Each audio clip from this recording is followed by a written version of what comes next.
We have an open mic and we have an open camera. Do I start? Yeah, just so I can give a little more minute.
Do I just press it to really open?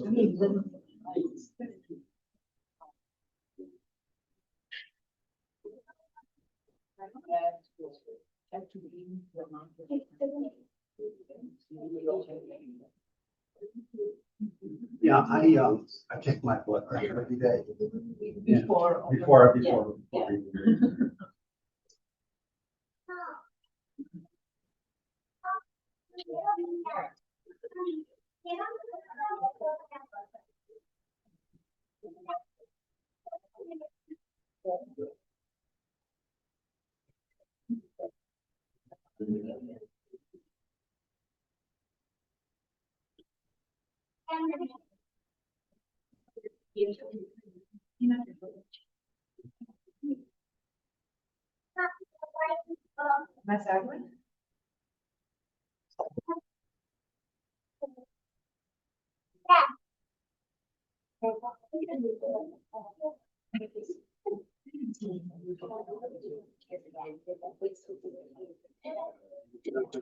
Sure. Just a reference.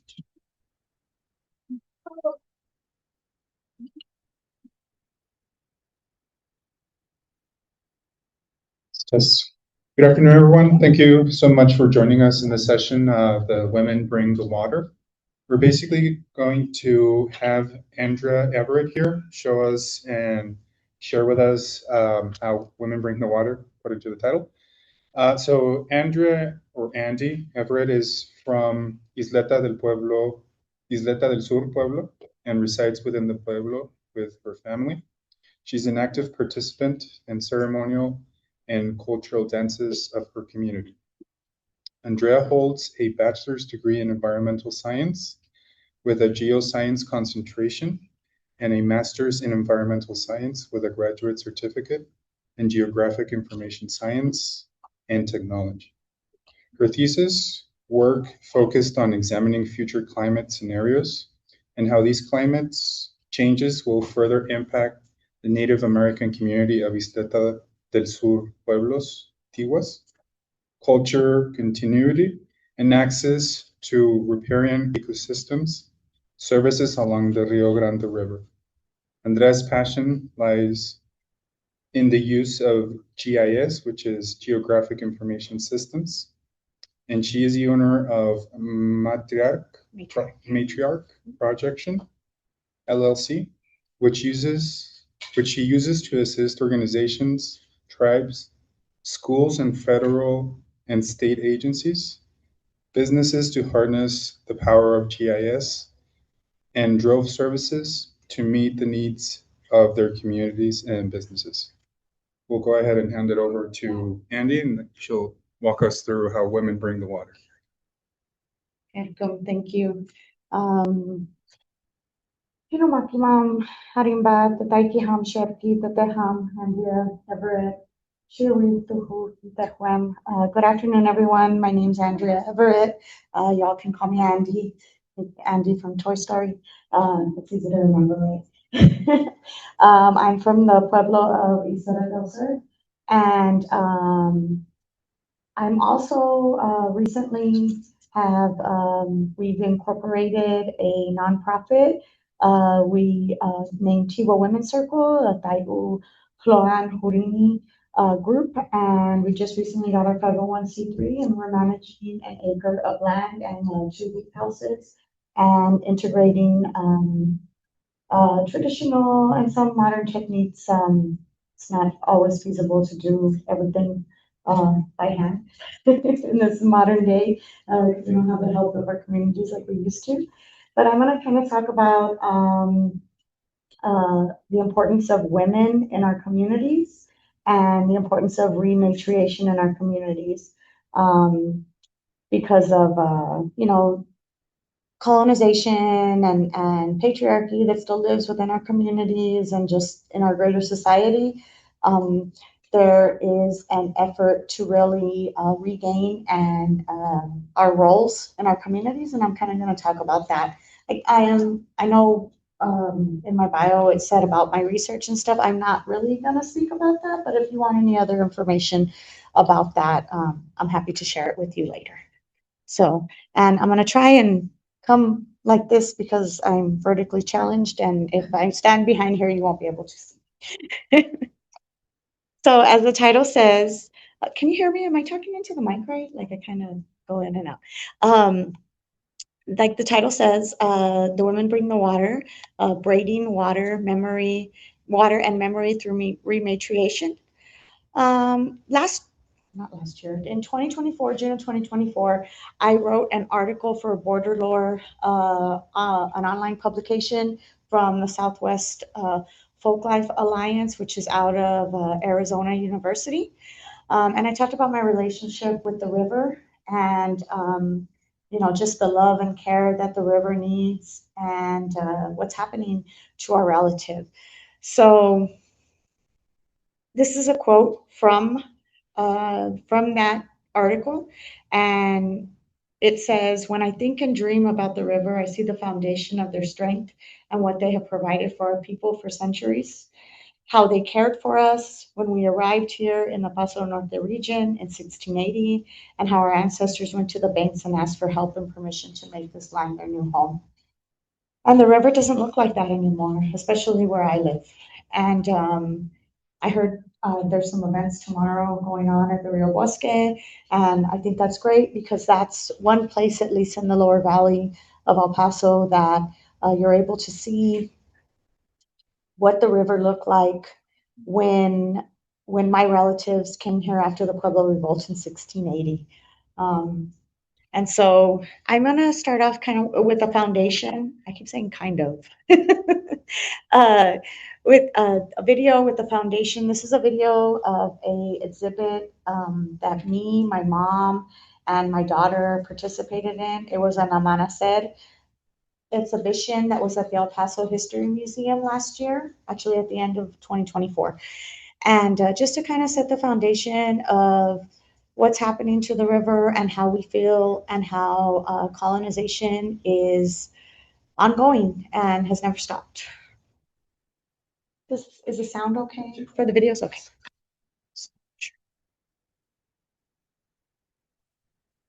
And the poem is and is written by and is being read by my mother, Patricia Gomez Riggs.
So, I don't know how many presentations you all went to this week, but I'm sure we all know that the Rio Grande and our watershed is at a critical time, right? And for me, this presentation is really to talk about, I know that if you've attended other sessions and just looking at the agenda, you see that there's a lot of technical and data and all of these things, but my hope is for everyone to understand the spirit behind just the land, the water, um, the rain, all of that, and how we're all in relationship with all of those things, and that everything has spirit on the land, and that's how we should live our life and treat the land as such. And just to kind of talk about too about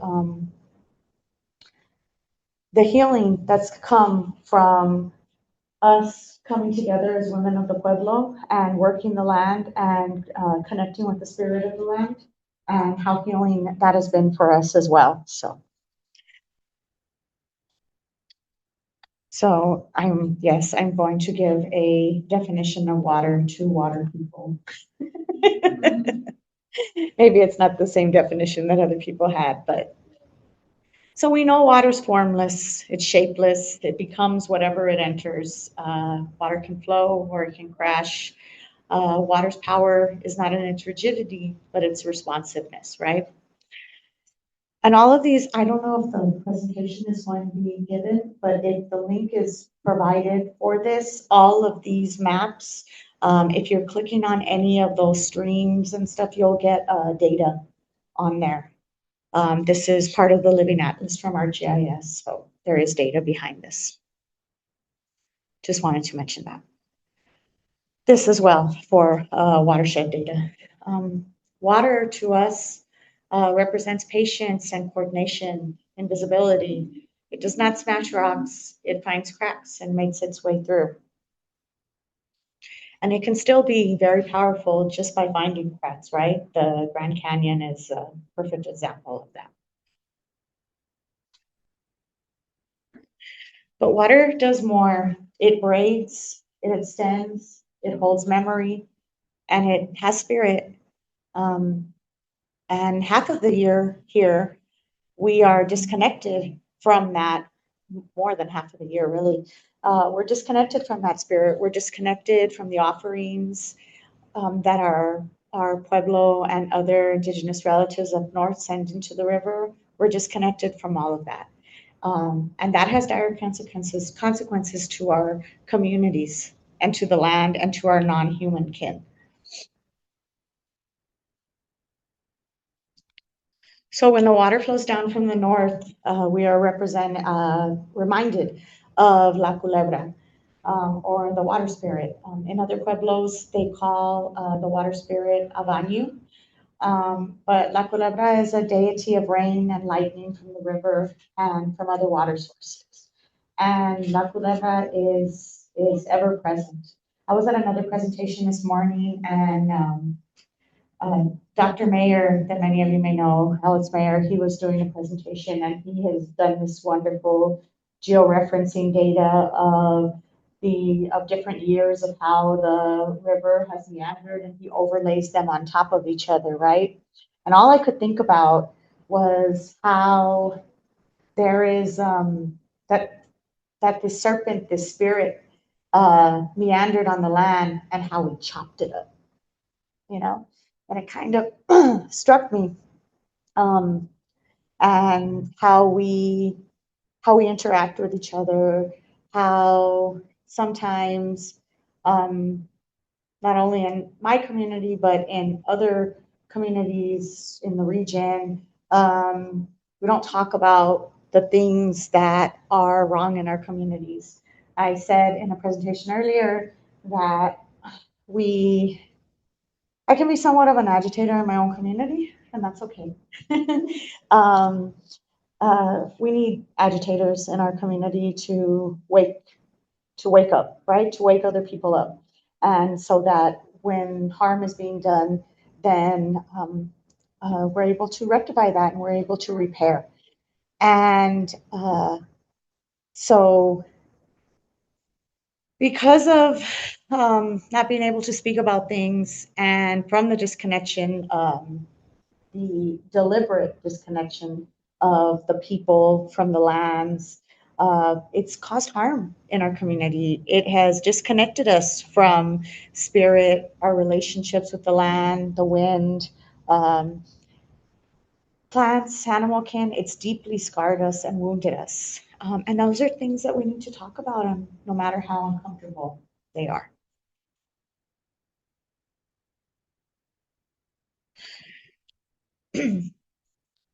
So maybe I don't need to tell you this, but I'll tell you anyways. The Rio Grande is part of a cultural landscape, right? It's one of Creator's greatest gifts to the people of the Southwest. It deserves love, care, and reverence, but right now our relative is barely surviving. I'm very worried about what is going to happen this year, what is going to happen this summer, with war and the rising prices of utilities and other things, and just what has happened to the land, and because of the commodification of the land and water, um, the river's barely surviving due to these colonial systems that we continue to have to live in, right? And I'm not naive that I don't cause harm myself. We try to minimize harm, right? But living in these systems, we're not absent of causing harm. And so, but there needs to be a reverence and respect for this living entity. Um, if water has a soul and spirit, life forces exist within those river waters and banks. And this river water should really be seen as an embryonic fluid, right? It gives life to so many species. It nourishes us. And my people and myself will always honor those connections that we form with the river. Our ceremonies start and end at the river. And for me, if the river um, dies, we die too. And I don't want that to happen. And I fight really hard for those things not to happen. And so that's why I speak up about a lot of things, even when it's uncomfortable. So this is just a short video of our first water that we had at our farm this year, our first watering, not this year, last year, that when we first irrigated our fields. And it was just such a momentous moment. I just wanted to share that sound with you right now.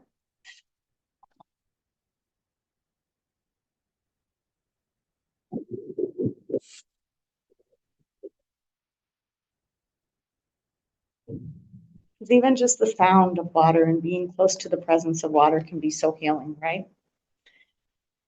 And so this is basically really all I'm going to say about my research from before. But before I came back to UTEP to pursue my master's degree in January of 2014, there was a tragedy at the river.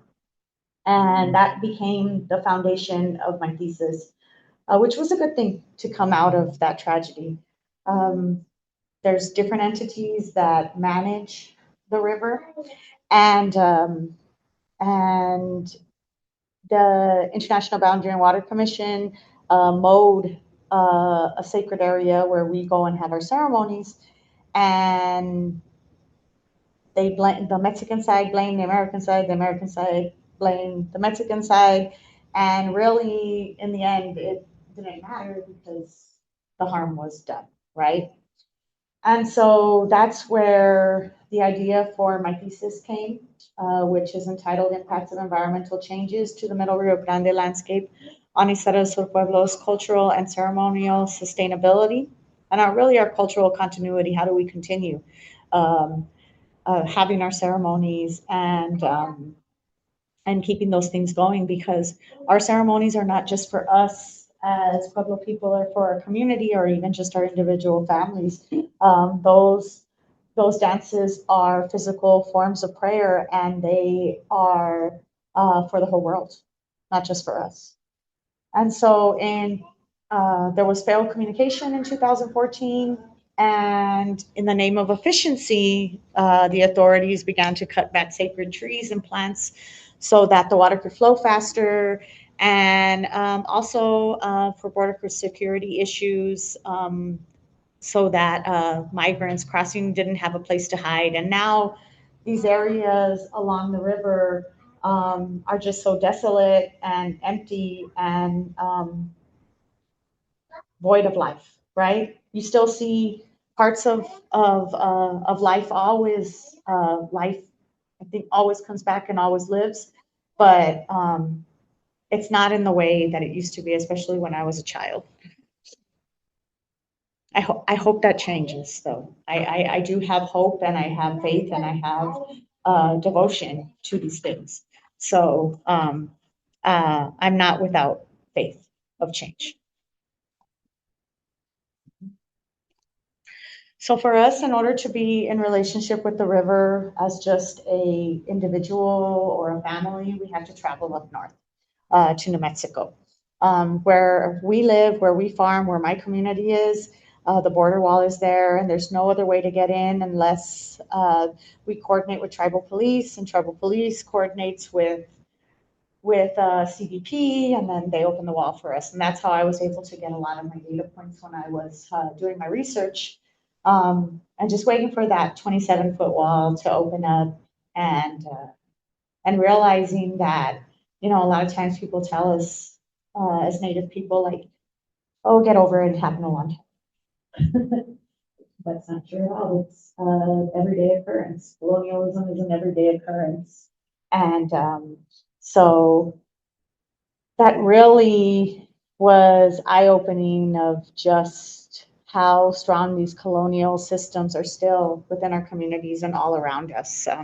When we are at the farm, we have our own personal border patrol agent usually sitting right up on the wall. And the helicopter flies right over us on the field, pretty close to us. And And we're there on the same days, most weekends. So, I mean, well. So, but in the last few years, the Rio Grande has become drier and drier. And this year, the commodification and mishandling of our precious relative is creating these consequences. And I fear that 2026 will prove to be very devastating. And I'm scared. I just want to name that. Like, I am scared. And I think that we should name those things that if we have fear, but then move through those emotions and see what we can do to help. And so this picture is from 2016 near Hatch, New Mexico. The Rio Grande, nice full willow trees, and beautiful, beautiful too. It's from inside the water. I was actually on a kayak with my mama Alex, my Dene uncle. Um, we're online. I shouldn't have started on. We left his house. We had 2 kayaks, and we decided that we were only going to take 1 kayak because there's only 2 of us. So we left the other kayak behind in El Paso on the side, and we went and we got the kayaks down, and then we realized that they didn't have any oars, that the oars were in the other kayak. So that was a fun day.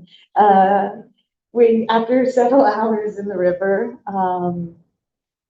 we decided that we were going to get out and call somebody to come because we weren't really making any traction, right? We weren't going too far. But I was able to get some GPS points of different willow trees, and those GPS points helped me with my research and to get grounding points in order to create land use and land cover maps of these areas to see the changes in the different amounts through the years and 10-year periods of how these trees were dwindling. And so this is a picture of a sepia madre that used to run through the middle of our pueblo. The women would collect water here as well as other community members. And Pueblo culture is very much centered around water and rain. Our ceremonies began dealing with the river, like I said earlier, and most ceremonies involve water. Women traditionally brought the water in many ceremonies, and access to water and the upholding of colonial systems has hindered that. And in some cases has taken those roles completely away.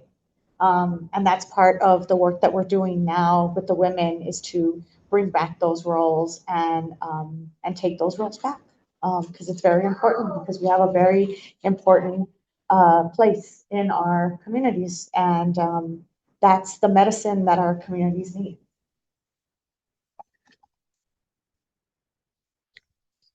And so this is Nestora Pirarote. She was a famous Tiwa potter. And she's standing in front of the Aldarete Candelaria house in 1885 with a pot on her head where she was collecting water herself. That Candelaria house, there's a marker there now, and it's part of Speaking Rock, and it's right across from the tribal offices. And our Mother Pueblo used to be there until the city deemed it as uninhabitable, and it was torn down. And so, water is part of our ceremonies. And the subjugation of the land and rivers has caused us to lose that essence and spirit, has caused us to be completely disconnected from the water. As women, we have intuition, we have medicine. And when we're not in these spaces, then we're never able to disconnect from them. I mean, to reconnect from that disconnection from the land. And as children, when you're born as children, you are the closest to Creator, right? We have children in the room right now, and our children are sacred, and they're not only sacred just because they're children, they're sacred because they are the closest to Creator, right? Because they haven't been indoctrinated, they have all of these all of this knowledge that they've been born with that's innate in them. And so that's why as we are moving towards rematriation and centering children and women, it is so important to guide them in a good way and to harness what they already have deep inside them. And so that subjugation in the land and disconnection of spirit, and from those living spirit beings that live all over this cultural landscape of the Southwest and beyond, that's absolutely connected to our own bodies, especially the bodies of women and young girls. The MMIW crisis, the missing, murdered, and Indigenous women crisis. A lot of those things happen around man camps and happen around oil and gas fields and places where the land is being desecrated. And those things live in our bodies and continue through generations. And we see it manifesting as everything that's going on in the world right now, of things that are happening to women and children all over the world, and that is coming out, that is being exposed, right? That was always here, but the veil has been lifted, and it needs to be, because we need to reconnect, and we need to take back those roles and be able to connect to those inherent essence and spirit that we have inside of us. And so if that wasn't bad enough, we all know that the militarization of the US border has transformed our river into a war zone and a place of oppression. This is right near our farm and near the Rio Bosque of how just the river is lined. We know that the barbed wire has already reached the Rio Bosque, and it reached the Rio Bosque, I think, in December. And then in January, it reached where we are at our farm.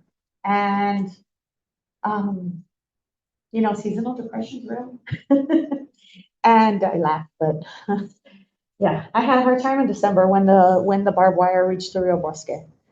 Just thinking about our plant and animal kin and just all of the birds and wildlife. But when the barbed wire reached us, I told myself that I would not let myself go into a tailspin again, and I would figure out how I could alchemize those feelings of sadness and anger into something good and transform. And I think that's very important, not to get sucked down by everything that's happened in the world, and just find community and find ways that we can help each other and connect with each other, because they want us disconnected.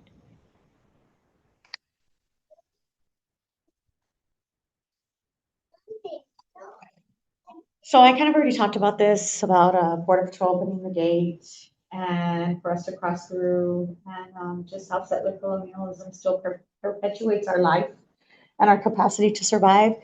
And there's a lot of oppression in the world and a lot of things happening. The liberation of the Rio Grande is directly related to the liberation of all oppressed people all around the world. And all of these things are related. So the liberation of the Rio Grande and releasing ourselves from the colonial mindsets that we've been implanted with is so important, right? Decolonization has become a buzzword, but really what decolonization is really is learning how to think differently, right? To break up with the colonizer in your head, to break up with the policeman in your head, right? Because we uphold all of us, and patriarchy is genderless, because women can uphold patriarchy just as much as men can. And so we have to liberate our minds from the way that we've been taught to think. And that's really hard, because I don't know about anybody else going through the healing process, but when you go through the healing process, you think you're doing think you're doing great. You've made all these steps and everything. And then something sets you off and you're like, oh, I really haven't made that much progress at all. Or, and you come down on yourself, at least me. And, but we have to learn to give ourselves grace because every day we all cause harm and we all just need to find ways to repair and talk about these things because it's so important to get away from that. I even, sometimes I'll be saying something or, I come in here like, look at them, look at what that yard. That's what people are like. Oh, so silly. But and I'll tell myself, oh man, I'm being a policeman in my head. I do not need to be doing that, and I'll, tell my children, don't do that, don't listen to me, don't do that. So yeah, just things to think about when you're just going through your day and you kind of think about those things of how we uphold those things in our own lives. And so, water and women, right? Women and water are associated because of our ability to give birth and to carry water during pregnancy, right? And if water is a spirit, which it is, and women are connected through water and through that connection, then we're actually able to maintain that link to that spiritual life that we've been born with. And sometimes we get disconnected too, but we can always find our pathway back to that. And so here is one of our members, Cheyenne Raucho. This is our field. There's barbed wire on the top of the border wall now there, but this is how close we are to the border wall. And this is where our farm is, an acre of land and 2 hoop houses. One is a medicine house. We grow traditional tobacco and other medicines in there. Yerba mansa, manzanita, chamomile, buena.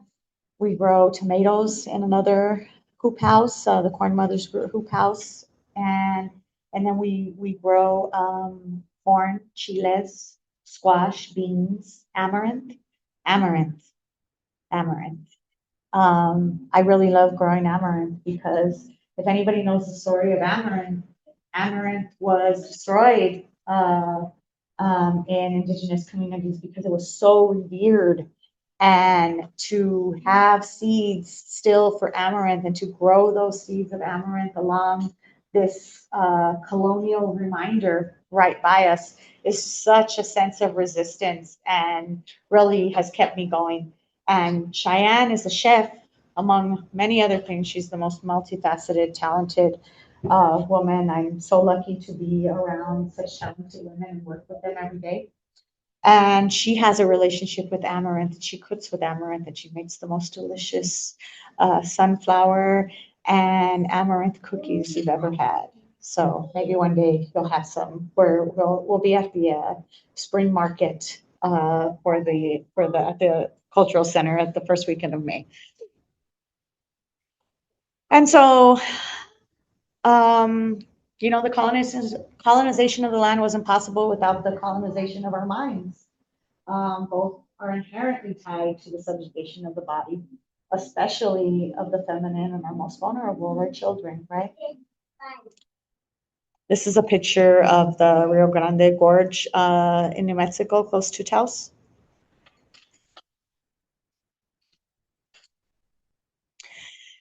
And so here are some pictures from our farm and what we're doing together as women. We have to remember that unsustainable systems will eventually collapse. These dams will fail one day. All of these systems are failing. We're seeing these things happening in real time. Unfortunately, these things need to happen for us to rebirth a new world, right?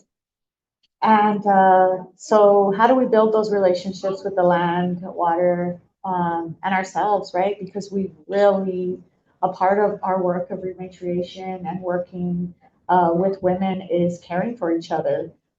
Because there's lateral violence in all of our communities, right? There's lateral violence in our own families.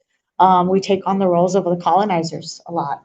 And there's the crabs in a bucket mentality and stuff. And We have to move away from that. And so this has been so healing for us to work with soils. And so the pictures on the top left, the first three pictures are of the Corn Mothers hoop house, and that one was dug out by hand, and we dug both of these out 5 feet down because we wanted to get past that caliche layer, right? And that caliche layer, that hardened soil, how does that represent us in our lives too, right? How hard are we inside that we are impenetrable to any type of water or impenetrable to healing? So cracking open those soils has allowed us to crack open our own souls and spirits and to help in the healing process. And what's funny is that picture on the right side of the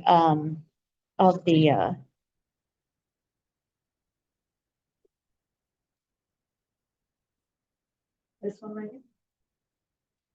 This one.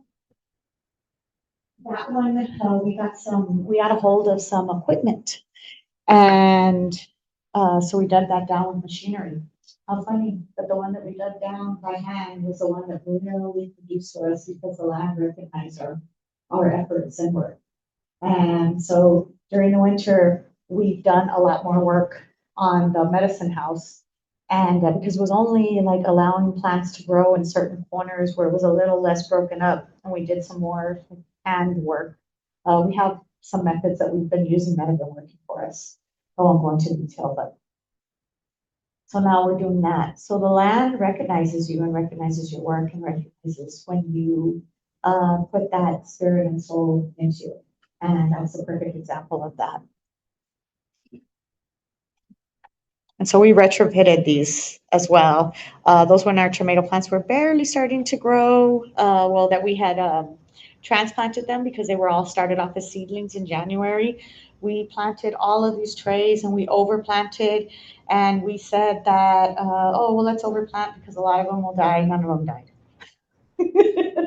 So we had an abundance of tomatoes, and I really believe that it was because those tomatoes were at my mom's house and she would pray and sing to them every single day, and they grew up big and strong because they were cared for and they were nurtured.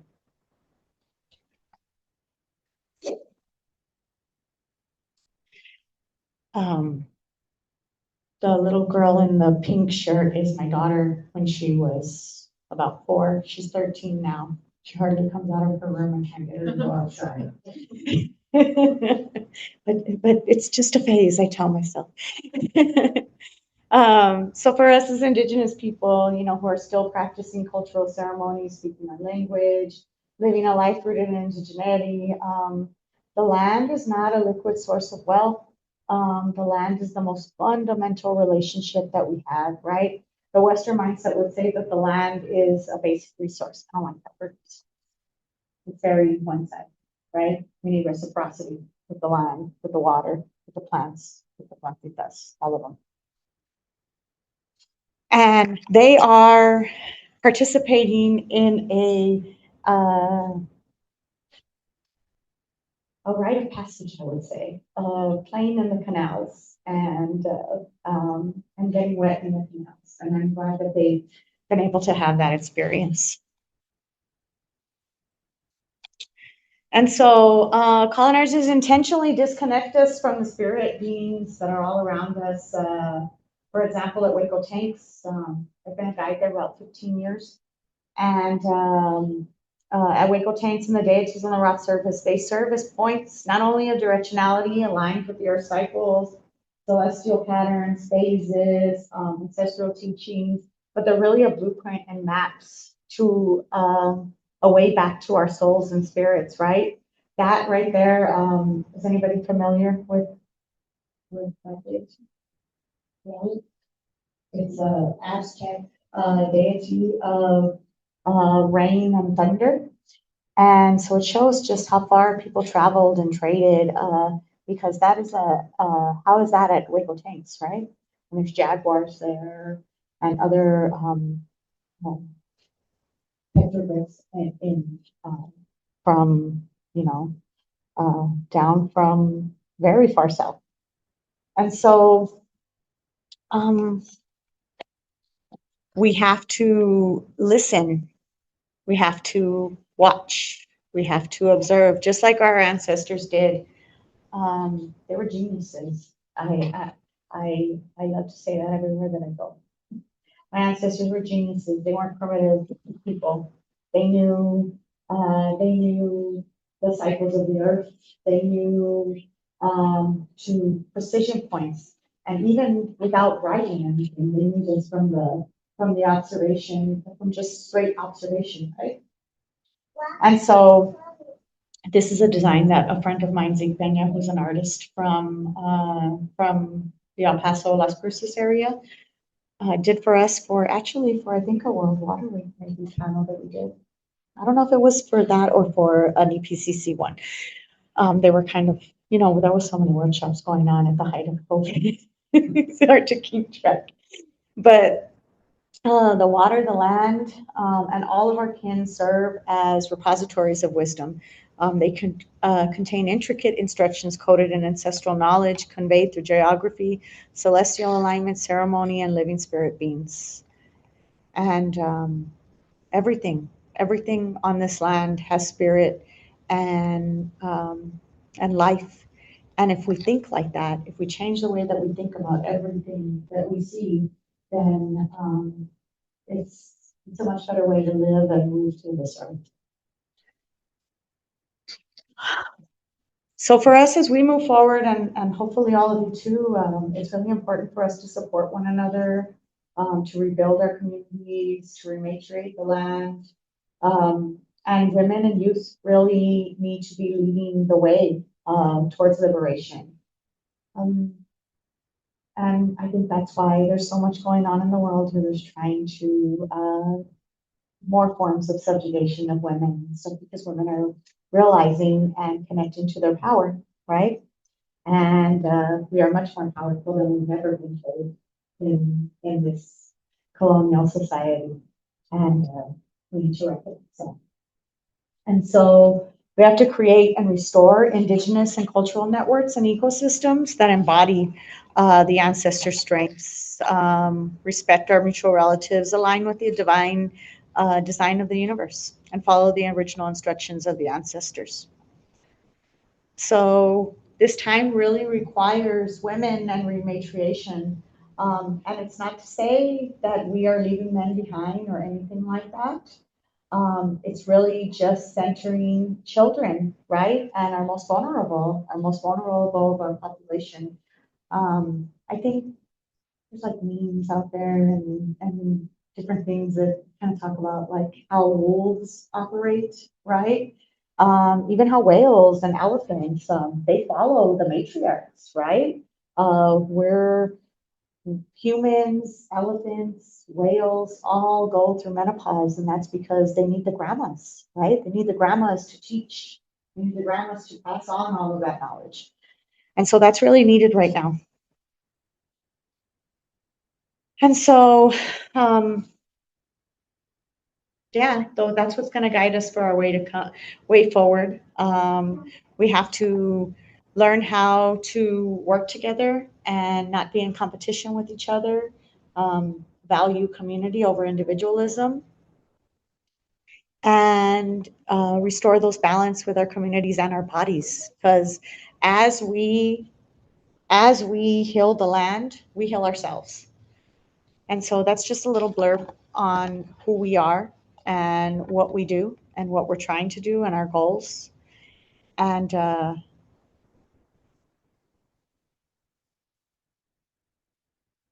this is a QR code of this presentation if you would like it. And then I have a QR code of our Instagram if y'all would like to see that as well, or follow us. But yeah, women are, sorry, I'm gonna leave that there, are very important for the future. And I hope that everyone in this room goes home and hugs a woman in their life and takes care of the matriarchs, because we have a lot of work to do. Welcome. Thank you.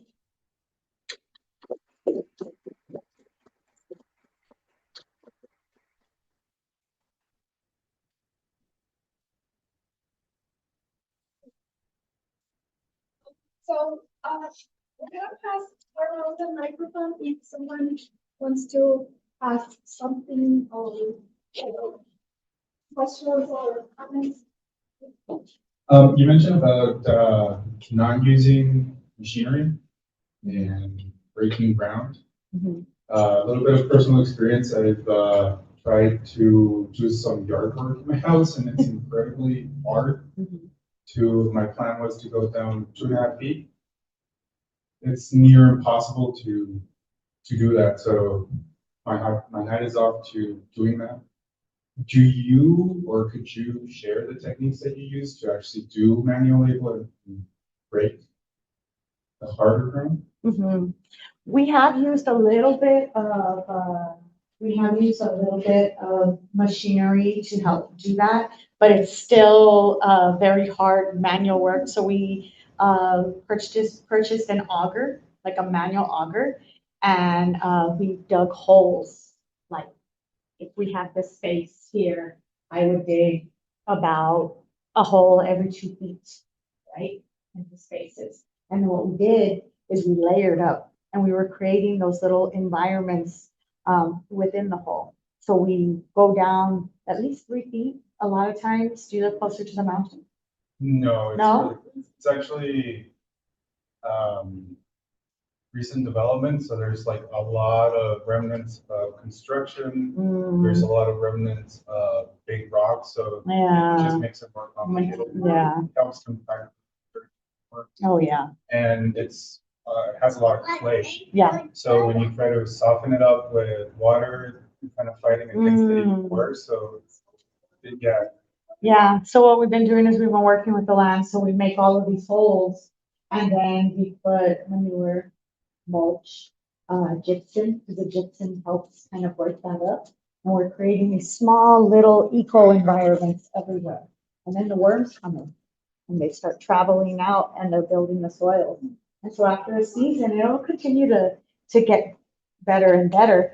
But after a season, we've seen that spread out and we'll dig down. I've dug down in one of the hoop houses about 3 feet and you can see the difference in the soils. And then even like being so close to the river there, as we've dug down, when we got down to 5 feet, it's wild that when you pick up the soil, like the changes in it, but the smell, it smells like the river. It smells like fish.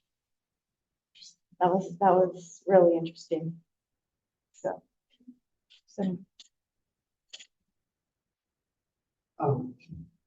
Did I get earlier in your presentation that you have land up in Hatch?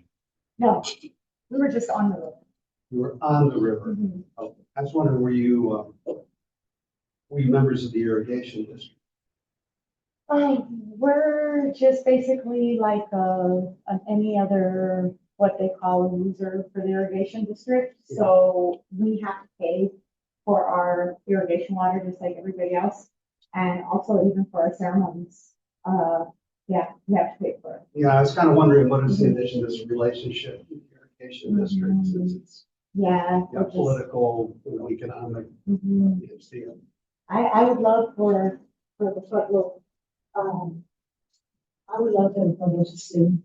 And use the Winters Doctrine as a means to do that. And our religious freedoms and how all of this is blocking us and our religious freedoms. And if we were able to do that, then we would just be helping everybody from, all of that section, not just ourselves. And especially the land in the river. Any other questions, comments? Thank you, Andy. I was wondering if, because I know a little bit of the background, but if you can share maybe with all of us, like yours and your fellow women's process within the Pueblo to get that independency and do the project that you're doing. and what it means for the pueblo that you're doing this. How is it perceived? And yeah, I know it's a complicated question, but I think that it can be very empowering for all of us to hear that after the struggle, there are communal positive outcomes. So, there was a lot of violence going on, and I just really, there was a couple of things that happened. Won't get into the details of that. But those things happened and they pushed me into a direction of like, yeah, it's time. It's time for me to go talk to other women and collaborate with each other and bring each other in, call each other in. And then we went and asked the council for a lease. And so we received a 3-year lease for that land. And really, we haven't really asked for that much support. I think it's good and bad. We wanted a little bit more autonomy. So we haven't asked for as much monetary support so that we were able to do what we wanted to do with that land and the way that we wanted to care for it. It has not been without struggle, like you can imagine. And I think that change is always hard. When you're doing something different, you're always going to have your naysayers. You're always going to have, people that may not believe in you now, but we continue on. I think a part of that also has been that things are getting so bad and we need to just learn and work together as much as we possibly can, because eventually we're gonna end up being called on for our knowledge and to do those things. And for me, you can only meet people where they're at, right? You can't force anybody to do anything. And so we meet people where we're at and we focus on the youth. We focus on the kids. And really just talking to them about, because all of these things are responsibilities and obligations. And we are not, a lot of times you hear the things like, oh, everyone out for themselves, and I just gotta take care of myself, and I don't owe anybody anything. No, that's not true. We owe everybody, we owe our community, we owe each other a lot. We have to take care of each other in those ways. And so that's the foundation that we've stuck to. It's been hard, but I think that the land is our greatest teacher. And there's been some initiation, a hard initiation sometimes. The land has initiated us, and that's okay. After we kind of got through all of those things, we came out better and stronger. So that's it. Yeah. Yeah, Paul? Yeah. Actually, how are the concrete ways in which whoever wants to support can support and is allowed to support, like you mentioned, the market, the first weekend of May, to purchase products, community, but how you support you and the wins? I think the easiest thing is to give us money. Give women around you money. Hey guys. Give code for the money. Hey, when you bless the goddess, you bless yourself. Okay. And but we have on our Instagram, which is there. If you all want to follow us on Instagram, we announce things. We take donations. We're getting ready to build a website where we're going to have a place where people can donate to us. But we also ask for volunteers, and we get together every other not every other Saturday and Sunday. We alternate Saturdays and Sundays every week, and we have a sign-up form on the Instagram. And if you're not on Instagram, you can get my email, and I can send you the form. We only ask people to register because we have a photo release, we have safety issues and stuff of a hazard release. Don't want to get sued. Farms can be dangerous. And so that's ways that you can come out and support us. Yeah, and then this weekend we're planting after our foot race. And so. I have a question. Yes, A question. yes. Yeah, you talk about how different the mindsets are about perceiving the things that the nature gives us, like water, soil, and how, this colonization mindset of seeing this thing as resources, on the opposite of seeing like something that gives life and provide us something like more spiritual, like connection. Within that context, what do you think is like the biggest fear of those people who has the power maybe to do something that can change that mindset of only research, something that the only value is like economic, apart from the spiritual and bigger picture of what nature can give us? I mean, I think it's really simple of just being on the land. I think we can talk a lot and stuff, but if we actually go on the land and work with the land, then you're able to create that relationship. And people who work with the land and are constantly on that land, that's how those relationships are built. And it's different for everybody, so I don't have like a concrete answer for that. All relationships are different. I may have a certain relationship with you, Melissa, but somebody else has a different one. And so everybody's going to have a different relationship with the land, but it's really just about connecting and being there and being dedicated and devoted, right? For me, it's a spiritual practice of every single day of waking up in the morning and doing sunrise prayers and thanking the Creator and our abuelos for another day, for my feet to be on this earth, and just doing those things every single day because that dedication turns into devotion, and that's how you create those relationships. I hope that answered your question. Yeah, thank you. Thank you, Michael.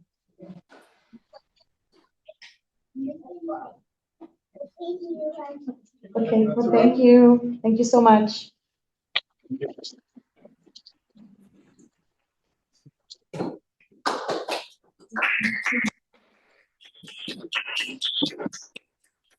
All right,